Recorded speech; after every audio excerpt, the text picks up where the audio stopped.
Hello friends, welcome to my YouTube channel. ఈరోజు మనం chicken curry చాలా సింపుల్గా ఎలా చేసుకోవాలో చూద్దాం. ఫస్ట్ ఒక బౌల్ తీసుకొని బాగా కడిగిన చికెన్ని అందులో వేసి ఉప్పు, కారం, పసుపు, అల్లం వెల్లుల్లి పేస్ట్, కొంచెం ధనియాల పొడి, పెరుగు వేసి బాగా కలుపుకోవాలి.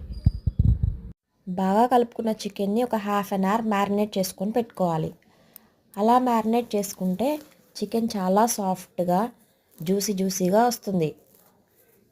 ఒక చిన్న మిక్సీ జార్ తీసుకొని అందులో అల్లం, వెల్లుల్లి, కొబ్బరి, ఒక చిన్న టమాటా, కొంచెం కొత్తిమీర వేసి మిక్సీ పట్టుకొని పేస్ట్ లాగా చేసుకోవాలి.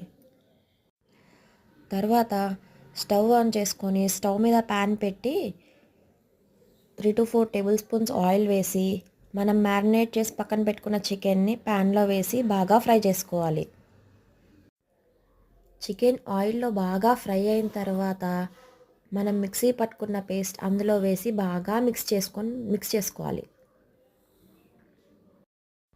మిక్సీ పట్టుకున్న పేస్ట్ చికెన్ ముక్కలకి బాగా పట్టుకోవాలి.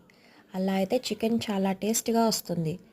తర్వాత తగినంత ఉప్పు, తగినంత కారం, కొంచెం ధనియాల పొడి వేసి బాగా మిక్స్ చేసుకుంటే మన చికెన్ కర్రీ సూపర్ యమ్మీగా వస్తుంది.